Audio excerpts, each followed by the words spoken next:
Hello learners and welcome to my channel. In this video today we will be looking at Far from the Madding Crowd. It's a famous novel by Thomas Hardy. Let's start. Far from the Madding Crowd 1874 में publish हुआ था. Thomas Hardy का fourth novel है, चौथा novel है and उनका first major literary success था ये वाला नॉवल. सबसे पहली दफा नॉवल एक मंथली सीरियल में पब्लिश हुआ था कॉल्ड कॉर्नहिल मैगजीन और अनोनिमसली पब्लिश हुआ था. वहां पर जो नॉवल है वो वेसेक्स में सेट है. वेसेक्स एक बहुत फेमस फिक्शनल लोकेलिटी है that was created by Thomas Hardy और उनके काफ़ी सारे वर्क्स में आती है वो, and it is something which is important from net point of view also. जो नॉवल का टाइटल है, again this is important from net point of view, ये लिया गया है थॉमस ग्रे की जो बहुत फेमस पोएम है elegy written in a country churchyard, जो थॉमस ग्रे ने 1751 में लिखी थी. ये टाइटल वहां से लिया गया है. लाइंस आपके सामने है. Far from the madding crowd's ignoble strife. Madding मतलब frenzied, acting madly, maddening, so that is madding crowd. Talking about pastoral literature, so जब थॉमस हार्डी ने अपने प्लान्स डिस्क्राइब किए थे फॉर दिस नॉवल, उन्होंने इसको बोला था अ पैस्टोरल टेल. तो जब वो ये टर्म यूज़ करते हैं तो हार्डी ने अपने इस आने वाले नॉवल को एक पुराने लिटरेरी ट्रेडिशन के साथ कनेक्ट किया था. पैस्टोरल लिटरेचर जो होता है वो रेफर करता है एक राइटिंग के ट्रेडिशन को which is in various genres, जो कि डिस्क्राइब करती हैं, फोकस करती हैं कंट्री लाइफ पे and particularly the life of the shepherd's. ये जो रूरल और एग्रीकल्चरल लाइफस्टाइल होती है इसको ऑफन आइडियलाइज किया जाता है और सेलिब्रेट किया जाता है as a state of innocent happiness. जो पैस्टोरल लिटरेचर है that is often set sometime in the past, ताकि जो लाइफ वहाँ पर दिखाई जाती है उसको कॉन्ट्रास्ट किया जा सके विद द मॉडर्न वर्ल्ड जो कि ज़्यादा करप्ट और कॉम्प्लिकेटेड है. यूजुअली यहाँ पर एक कॉन्ट्रास्ट भी होता है between this country setting of the pastoral and a less positive urban world. जो ये हमारा नॉवल है इसमें क्लियरली आपको एलिमेंट्स कुछ देखने को मिलते हैं पैस्टोरल ट्रेडिशन के. तो फॉर एग्जांपल जैसे जो हमारे नॉवल का एक कैरेक्टर है गैब्रियल, उसकी जो ऑक्यूपेशन है ही इज़ अ शेफर्ड, उसकी जो पर्सनालिटी है ही इज़ हम्बल एंड उसका जो क्लोज कनेक्शन है नेचर के साथ, इन सबको सेलिब्रेट किया गया है. And this marks him as the novel's hero. This also marks him as the man जो कि डिजर्व करता है हमारी नॉवल की हीरोइन से मैरी करना, शादी करना. नॉवल के अंदर आपको सुंदर सी और डिटेल डिस्क्रिप्शंस देखने को मिलती हैं रूरल इंग्लैंड की. हाउएवर जो हार्डी हैं वो एक स्ट्रॉन्ग एलिमेंट ऑफ रियलिज्म भी लेकर आते हैं नॉवल के अंदर, जैसे कि फॉर एग्जाम्पल रियलिस्टिक डिटेल्स हैं एक्चुअल रूरल लाइफ के बारे में कि जो शीप है दे डाई, जो स्टॉर्म्स हैं वो थ्रेटन करते हैं और जो शेफर्ड्स हैं उन दे ऑल्सो हैव मिसफॉर्च्यून्स. तो जब वो इस कंट्री लाइफ को आइडियलाइज नहीं करते ना हार्डी, एंड वो सजेस्ट करते हैं कि जो लोग यहाँ पर रहते हैं उनकी भी प्रॉब्लम्स होती हैं and they have intense emotional experiences. तो जो हार्डी हैं वो इस पैस्टोरल लिटरेचर का जो स्कोप है उसको एक्सपैंड करते हैं. Briefly talking about the setting, so like I said in the introduction, जो Far from the Madding Crowd ये वाला नॉवल है ये उनका पहला नॉवल है. हार्डी का ये पहला नॉवल है जो कि इस फिक्शनल एरिया में सेट है called Wessex and it's in England. And for the rest of his career you know Hardy ने पूरी एक माइथोलॉजी सी क्रिएट करी थी around this fictional part of England, and he even created maps readers के लिए ताकि वो इस एरिया को जान पाएं. हार्डी ने ये जो जगह है Wessex and there is also a fictitious town of Weatherbury, तो ये वाली जो प्लेसेस हैं Hardy design these places as a sort of idyllic rural England जो कि धीरे धीरे एक्सटिंक्ट होना शुरू हो गया था जैसे जैसे जो मॉडर्न टेक्नोलॉजी और इंडस्ट्री है वो बढ़ रही थी, वो इंक्रीज हो रही थी. कमिंग टू द समरी, तो जो ये आपके सामने कैरेक्टर्स हैं, this novel has been adapted into a movie and these are the characters from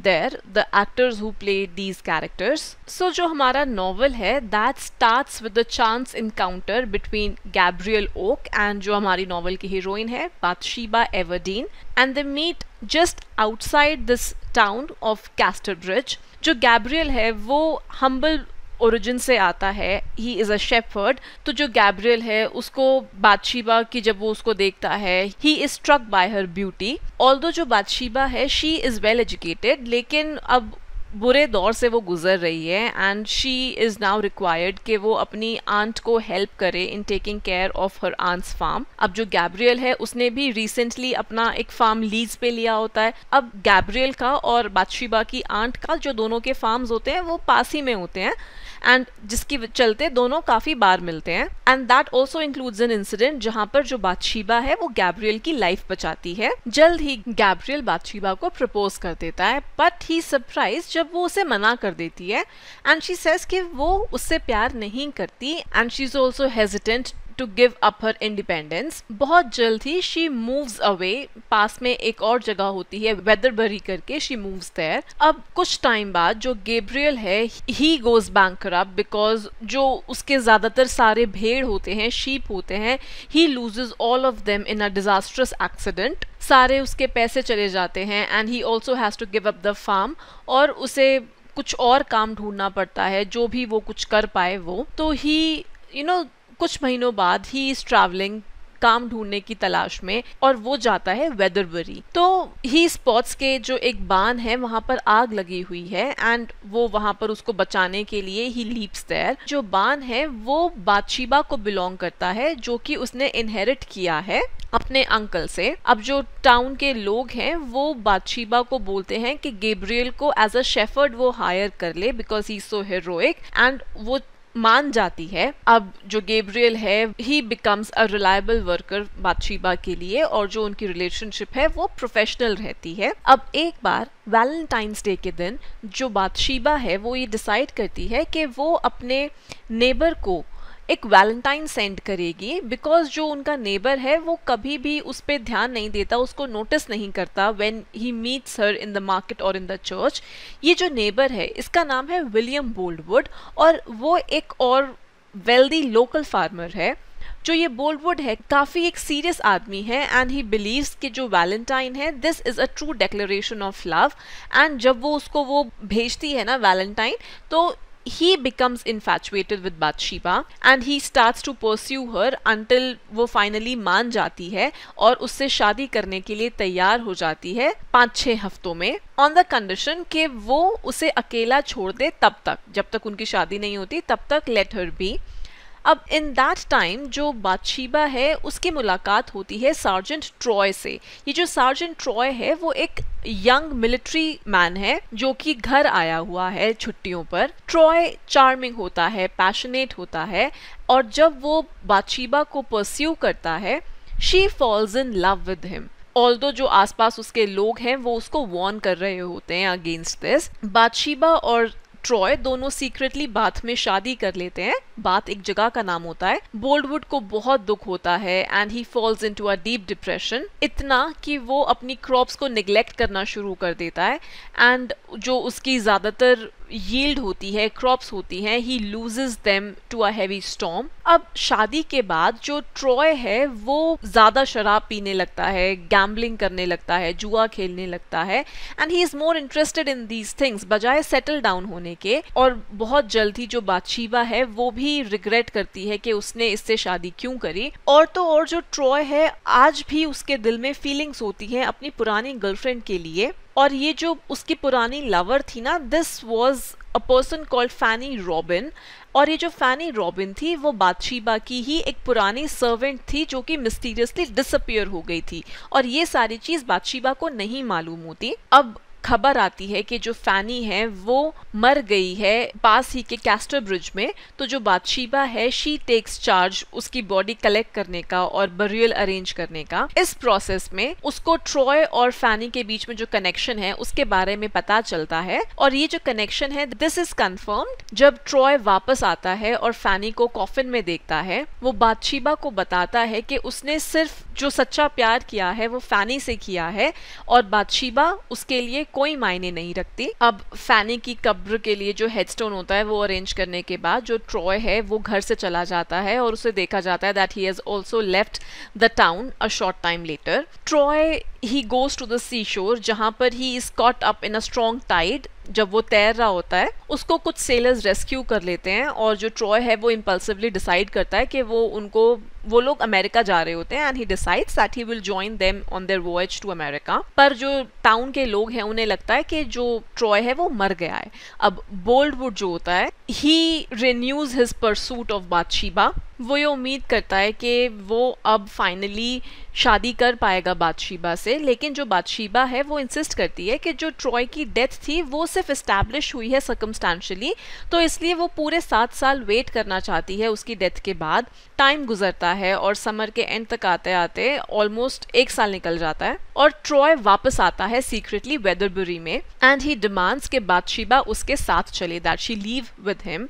जब ट्रॉय जो है बाथशीबा के साथ जबरदस्ती करने लगता है, he becomes rough with her, Boldwood उसको गोली मार देता है और अपने आप को पुलिस के हवाले कर देता है। इवेंचुअली उसको indefinite imprisonment की सजा दी जाती है। And all this while, you know, Gabriel is the one who has stood by Bathsheba and he was the one जो उसके साथ constantly था and he was the one जो उसका most trusted worker भी था और दोस्त भी रहा बनके। बाथशीबा को ये realize होता है कि वो उससे प्यार करती है। नॉवल के एंड में after a year of Troy's death, more than a year, Gabriel और बाथशीबा जो हैं वो दोनों शादी कर लेते हैं। टॉकिंग अबाउट द थीम्स, तो लव एक मेजर थीम है नॉवल के अंदर। इनफैक्ट जो प्लॉट है वो रिवॉल्व करता है अराउंड बाथशीबा ट्राइंग टू अंडरस्टैंड कि प्यार एक्चुअली होता क्या है और किस टाइप का जो आदमी है is worthy of giving her love to. जितने भी उसके सूटर्स हैं वो हर एक बंदा एक अलग काइंड ऑफ लव को रिप्रेजेंट करता है। बोल्डवुड जो है वो एक ऐसा प्यार ऑफर करता है which is intense, obsessive and it functions like a form of ownership. वो उसका प्यार खरीदने की कोशिश करता है महंगे सामानों के साथ and promises of sharing in his prosperity. Troy जो है वो उसको एक पैशनेट और सेक्सुअली चार्ज लव ऑफर करता है जो कि शॉर्ट टर्म में तो प्लेजरेबल है पर बहुत जल्द ही इट फेड्स अवे और वहां पर कोई भी लॉन्ग टर्म डिवोशन और कंपैटिबिलिटी नहीं है। जो गैब्रियल है ही ऑफर्स हर अ क्वाइट अनअज्यूमिंग लेकिन अ स्टेडफास्ट एंड रिलायबल लव जो कि हर प्रॉब्लम्स और चैलेंजेस के थ्रू एंड्योर करेगा। जैसे जैसे बाथशीबा मैच्योर करती है उसको ये रियलाइज होता है कि वाकई में प्यार होता क्या है, what real love is and that जो गैब्रियल है वो उसके लिए बेस्ट पार्टनर है। Another theme is independence. तो जो बाथशीबा है शी इज डिटरमिन्ड अपने इंडिपेंडेंस असर्ट करने के लिए। शी नोज कि जो काफ़ी लोग हैं वो ये अज्यूम करते हैं कि जस्ट बिकॉज वो एक औरत है she needs to get married and she needs to have a husband ताकि वो उसका जो हस्बैंड है वो उसको फार्म पर हेल्प कर पाए। बाथशीबा ये आइडिया रिजेक्ट करती है जहाँ पर आपको शादी करनी है बिकॉज ऑफ सोशल कन्वेंशन। जब गैब्रियल सबसे पहली बार प्रपोज करता है बाथशीबा को तो वो ये साफ कर देती है कि वो सिर्फ और सिर्फ प्यार के लिए शादी करेगी। अपने हार्डवर्क और इंटेलिजेंस से she is successful at proving कि वो सक्सेसफुली खुद मैनेज कर सकती है फार्म को as an independent woman. However जो बाथशीबा का ये आइडियल ऑफ इंडिपेंडेंस है it's a bit of an illusion because while she thinks कि वो सारी चीज़ें खुद कर रही है एक्चुअली में वो डिपेंडेंट है गैब्रियल की हेल्प पे दिस एंटायर टाइम। अगर गैब्रियल ने बाथशीबा की हेल्प करने से मना कर दिया होता क्राइसिस के दौरान she could have been ruined. Another theme is reliability और जो कैरेक्टर इस थीम को सबसे बेस्ट एग्जाम्प्लीफाई करता है वो है गैब्रियल। जब भी कुछ गलत होता है ही इज द वन जिसके ऊपर आप काउंट कर सकते हो for help and even though जो बाथशीबा है वो कभी कभी उसको फॉर ग्रांटेड लेती है और उसको गलत तरीके से ट्रीट करती है, स्टिल गैब्रियल जो है ही स्टैंड्स बाय हर। जो गैब्रियल की रिलायबिलिटी है that is rewarded in the end of the novel उसकी पर्सनल और प्रोफेशनल लाइफ दोनों में। पर जो ये गैब्रियल की रिलायबिलिटी है ना वो वैल्यूएबल इसलिए है बिकॉज वो हम्बल है and he is giving. In contrast जो बोल्डवुड है वो भी कंसिस्टेंट है, जो उसका प्यार है बाथशीबा के लिए he is consistent in that, पर वो डिमांडिंग है and he insist on trying to possess her. So with this I would like to end this video. I hope you liked it, and in case you did then do not forget to like, comment, share and subscribe. Thank you so much.